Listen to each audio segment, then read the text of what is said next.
Au sommaire de cette édition, à Koumé, quartier général de la CMCI, ce 20 octobre marquait la 8e session de la croisade du ministère. Compte rendu de cette session dans cette édition. Après la première semaine de travail pratique sur le retour à Dieu et l'établissement dans le jeûne qui plaît à Dieu, conformément à Ésaïe le chapitre 58, la CMCI Abidjan a entamé ses nuits de prière avec le pasteur Boniface Peigné ce lundi 20 octobre. Et on ira du côté du Cameroun à Loum, où notre correspondant Clovis Forzo nous fera le point de la 54e croisade d'évangélisation. Tout est accompli.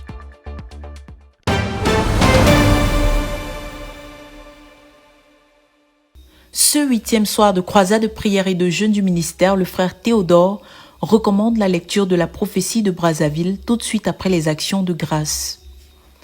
Nous allons prier pour le réveil qui doit venir sur toute la CMCI, sur tous les 4 points que Dieu a énoncés dans la prophétie, explique-t-il. Nous avons déjà prié pour la visitation ciel sur terre sur tout ce qui appartenait au frère Zach, sur tout ce qui lui était cher. Je voudrais qu'on prie pour une manifestation plus étendue du réveil sans précédent. C'est la 2e partie de la prophétie. Un réveil sans précédent sur tout le ministère, sur tous les départements du ministère, tous les dirigeants et sur tous ceux qui sont membres du ministère. Sans précédent dans le contexte de cette prophétie veut dire quelque chose qui n'est jamais arrivé au peuple de la CMCI jusqu'ici. Cela ne veut pas dire quelque chose qui ne s'est jamais produit depuis le début du monde. Dieu veut nous donner un réveil sans précédent, un réveil que les gens de la CMCI n'avaient pas encore expérimenté jusque-là, insiste l'orateur. Quand nous prions pour le ciel sur terre, les paresseux pensent que ça veut dire qu'on ne va plus travailler. Quand nous étions de jeunes croyants, j'avais mon disciple qui était mon ami, il s'appelait Boniface. Nous étions en train de prier pour être remplis du Saint-Esprit. À un moment, je me suis arrêtée pour écouter ce qu'il disait. Je lui ai demandé « Pourquoi dis-tu que tu veux être rempli du Saint-Esprit » Il m'a répondu « J'ai lu que quand l'Esprit sera venu, il va nous rappeler toutes choses dont je n'aurai plus besoin de lire la Bible. » Je lui ai dit non, le Saint-Esprit ne vient pas pour nous rendre paresseux. Cependant, nous étions tous les deux en train de prier avec fardeau. Plusieurs ont interprété le fait d'être rempli du Saint-Esprit comme le fait d'être remplacé par le Saint-Esprit. Ils pensent que s'ils sont remplis du Saint-Esprit, il fera tout le travail pour eux. Être rempli du Saint-Esprit ne veut pas dire que le Saint-Esprit se dispense de toi. That's why many people, after they ask the Lord to fill them with the Holy Spirit, c'est pour ça que quand plusieurs personnes demandent au Seigneur de les remplir du Saint-Esprit, they don't watch over their lives again. Ils ne veillent plus sur leur vie.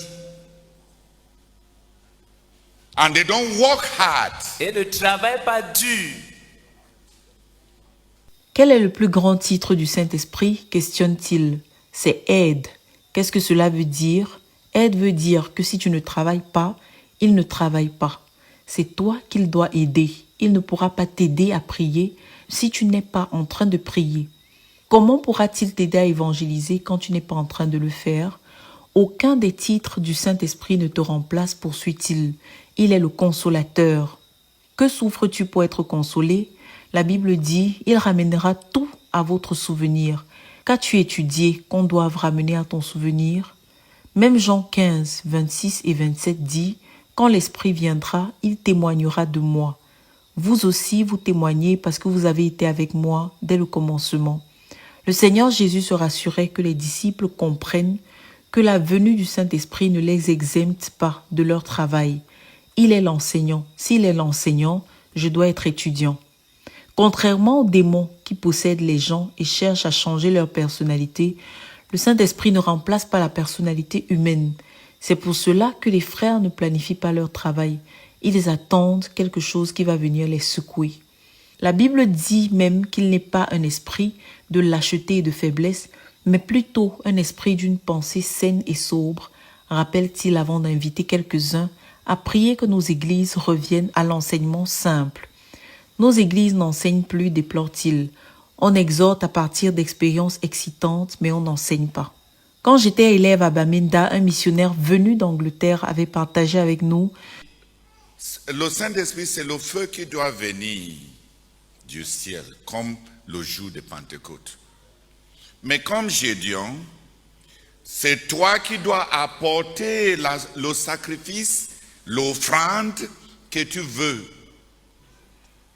Que le feu du ciel consume. Le Saint-Esprit ne tombe pas sur rien. C'est dans la consécration que tu offres ce que le Saint-Esprit comme feu va embraser. Que va-t-il enflammer en toi?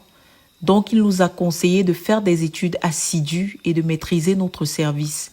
Avant que le Saint-Esprit tombe sur Bezalel, il était un artisan qui s'était préalablement formé.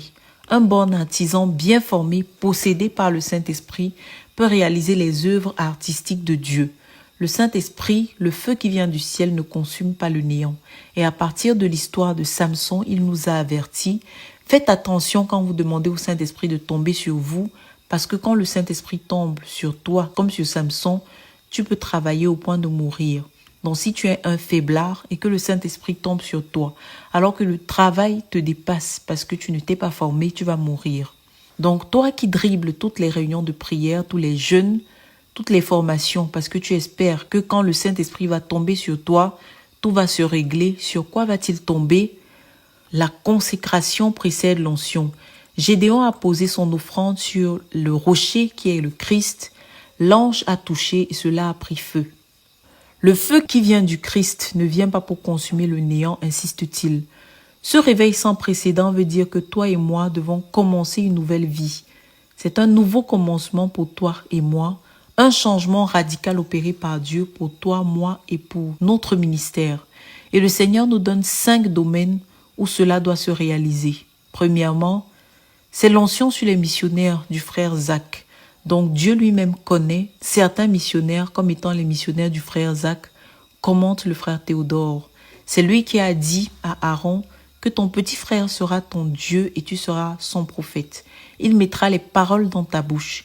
Les gens à qui Dieu donne les engagements des cœurs des autres, c'est des gens qui ne sont pas grands à leurs propres yeux, poursuit-il avant d'appeler les saints à prier que le Seigneur déverse ce réveil sans précédent sur tous les missionnaires du frère Zach au travers de cette onction du Saint-Esprit pour porter du fruit et par les portes ouvertes dans les champs de mission.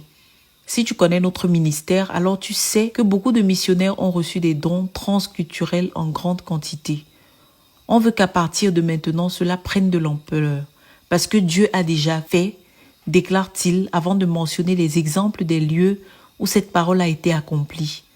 Des Indiens, des Calédoniens, des Pakistanais balayés dans le royaume de Dieu. Dieu a exaucé. Si on ne le reconnaît pas, nous sommes de grands menteurs. Nous voulons un exaucement d'une plus grande ampleur.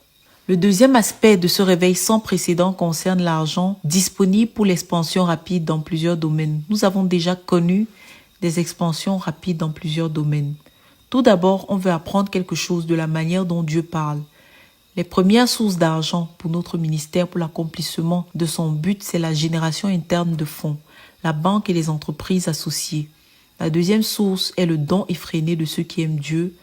La troisième grande source, c'est les hommes d'affaires, qui sont les disciples de Christ engagés à notre but comme étant le but de leurs affaires. Si on fait une lecture éclairée, on peut marcher de façon intelligente, fait-il remarquer. Et jusqu'ici, l'ennemi a bloqué la tête de plusieurs dirigeants au sujet du fait que notre première source de survie est la production interne de richesses. Comme à la fonction publique, on fait une longue liste de besoins qu'on vient donner aux dirigeants. Les quelques personnes responsables de départements générateurs de revenus sont des voleurs qui s'approprient ces départements à des fins personnelles, déplore-t-il, avant d'appeler les frères à remercier le Seigneur parce qu'il nous donne plusieurs pistes pour le développement à travers ce réveil qui touche les finances. Nous avons plus de 20 départements qui sont des entreprises. Pourquoi les choses de Dieu ne prospèrent-elles pas entre nos mains? On risque de perdre sa vie en s'amusant avec les choses de Dieu, comme ce serviteur inutile jeté dans les ténèbres du dehors. Le Seigneur, en nous parlant de ce réveil, nous donne 3 grandes pistes. La banque, les entreprises génératrices de revenus qui vont grandir, exploser et apporter de grandes bénédictions, de sorte que le ministère dispose de fonds pour des expansions rapides. Si tu as un département pour générer les ressources et tu n'apportes pas ces ressources à cause de la confiance qu'on t'a faite, c'est parce que tu détestes personnellement le dirigeant. Tu as besoin de réussir pour qu'on te reconnaisse comme quelqu'un qui fait partie du ministère, interpelle-t-il. Remercions le Seigneur parce que dans cette révélation de réveil sans précédent, il nous donne 3 grandes sources de fonds. Remercions le Seigneur pour ce qui a déjà été fait. 90% des charges de fonctionnement de l'UMPJ sont générées à l'interne. Le Seigneur Jésus avait demandé à Pierre de laisser la pêche pour le suivre, mais il avait besoin de la pêche de Pierre pour payer les impôts. La possibilité de produire est négligée aux dépens de la possibilité de donation, déplore-t-il avant lecture de 2 Corinthiens 9, 10 et 11. Le premier but pour lequel Dieu fait des provisions, c'est en vue de la production et seulement après de la consommation. Ce sont là 2 axes dans la provision divine. Dieu ne donne pas pour que tu manges tout sans produire. Les frères ont besoin d'être délivrés de la malédiction qui consiste à consommer sans produire. Dans la vie personnelle comme dans le ministère, les gens vivent comme des consommateurs. La fin de Dieu pour son peuple n'était pas le désert où la manne tombait du ciel, mais plutôt la terre promise où ils devaient travailler pour avoir à manger. Et la Bible dit que dès le lendemain de l'entrée à la terre promise, la manne a cessé de tomber. D'où nous est venue cette mendicité? Ce que Dieu décrivait comme le lait et le miel dans la terre promise, c'était le fruit du travail béni, précise-t-il avant d'amener les frères à prier. Ô Seigneur, envoie-nous ce réveil sans précédent qui va rendre disponibles tous les fonds dont on a besoin pour une expansion et un développement rapide.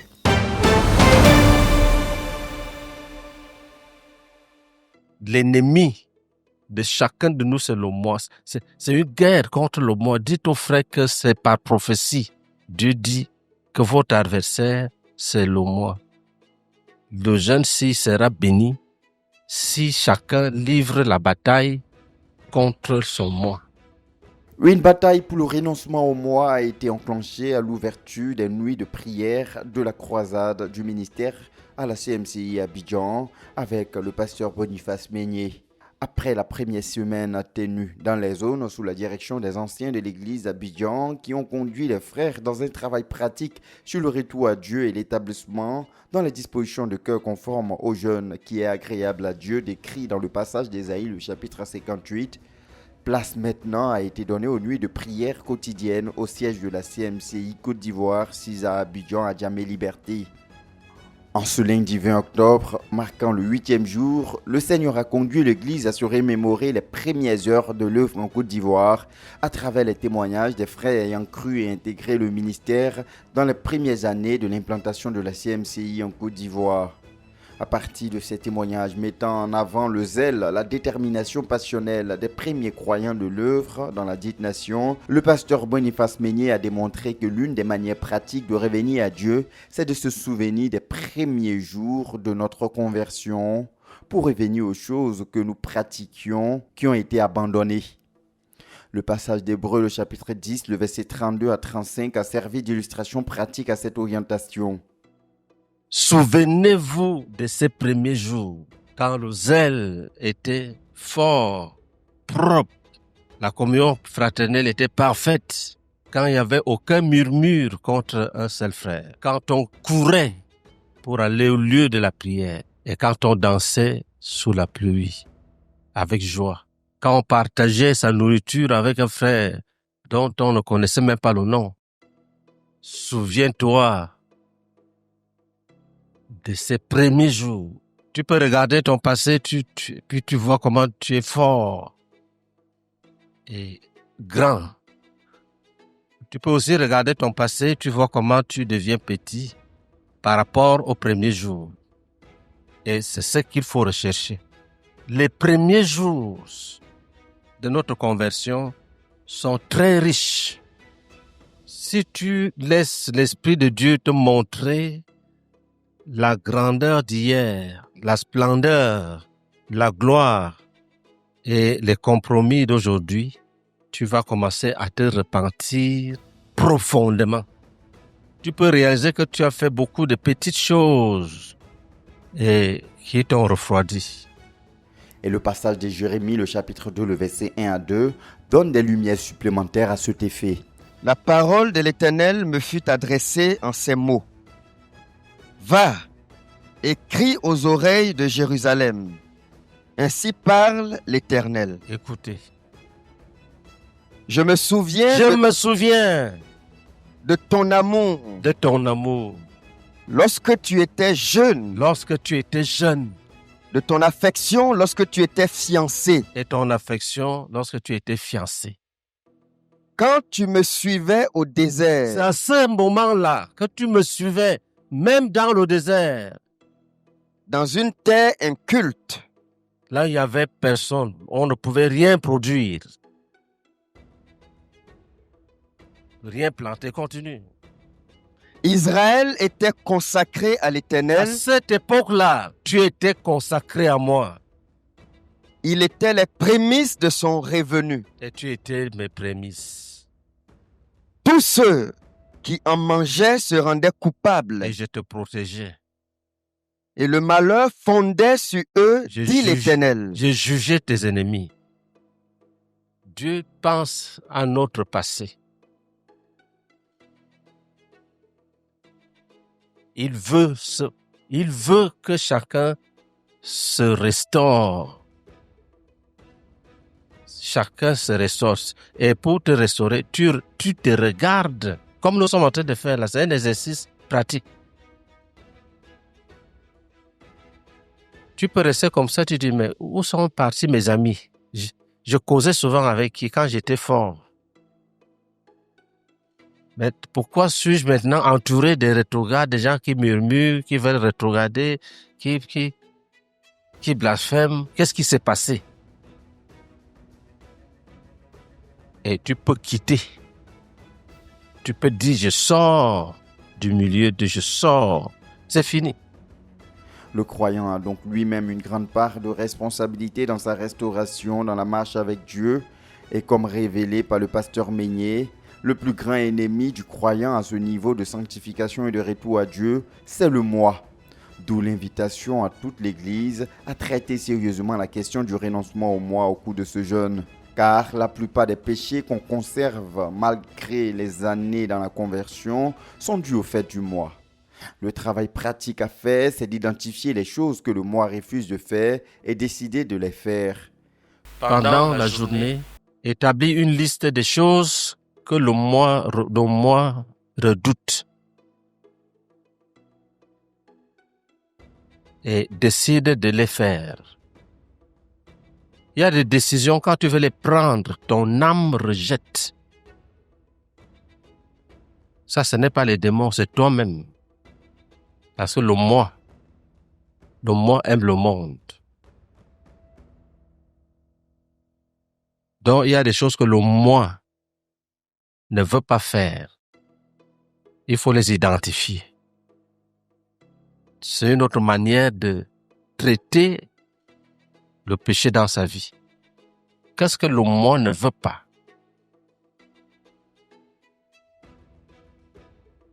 Est-ce que nous sommes ensemble? Et après, tu demandes la plénitude du Saint-Esprit. Et tu crois que Dieu t'a rempli. Le frère a enseigné que quand tu as confessé tous les péchés, et tu les abandonnes, tu chasses tous les démons, tu renverses les principautés, il reste qui? Le moi. C'est le vrai adversaire même des frères. Quand tu luttes encore contre le péché, tu n'es pas encore dans le vrai champ de bataille. Pas du tout. Quand tu as fini avec les ennemis, c'est toi-même qui restes. Et tu peux décider de faire ta volonté. Et c'est cette volonté-là qui va ramener les péchés que tu as abandonnés. Parce que le moi va demander que tu les ramènes. Tous les frères sont donc invités à mener une guerre farouche contre le moi au cours de ce jeûne. Chemin pour sortir de cette croisade en étant restauré et rempli de la plénitude du Saint-Esprit.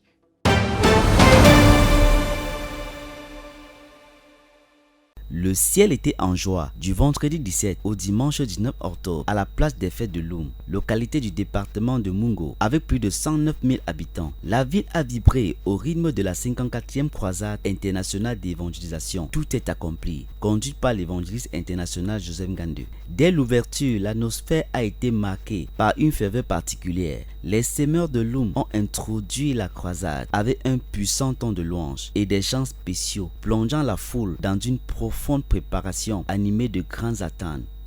Viens, viens et vois, Jésus n'a pas changé, il est le même, aujourd'hui éternellement.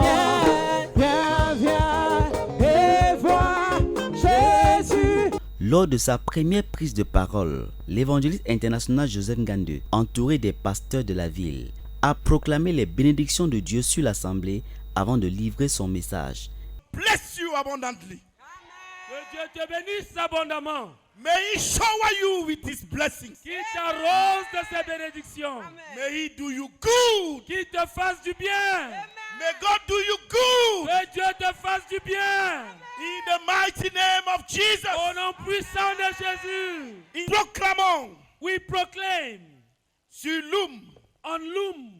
Que Jésus-Christ est Seigneur. That Jesus Christ is Lord. Nous proclamons sur Loum la Seigneurie de Jésus. We proclaim over Loum the Lordship of Jesus. Ce fut le point de départ de 3 soirées mémorables à travers des messages puissants d'évangélisation. Le Saint-Esprit a touché des centaines de cœurs chaque soir lors de l'appel. Des foules entières s'avançaient publiquement pour se donner au Seigneur Jésus-Christ devant une nuée de témoins, scellant ainsi leur engagement pour la vie éternelle. La seconde partie du ministère fut consacrée aux guérisons et aux délivrances, où les chaînes anciennes de captivité, de la maladie et d'envoûtement ont été brisées par la puissance de Dieu. Une maladie à moi, I had a certain sickness in me qu'on appelle l'hernie ombilicale. that they call, as you heard, Cela était dans mon ventre. hernia. That she said umbilical hernia. It was in her stomach. À ce niveau-ci, mon ventre était comme s'il y avait le ballon. Et il y avait une bosse qui sortait. So she said at the level of her stomach, it was as if there was a ball there. On a décidé de m'opérer. And they decided to operate her. Ma tante a refusé. My auntie refused. Et ce mal-là, And that pain, ça me refuse de faire certains travaux durs.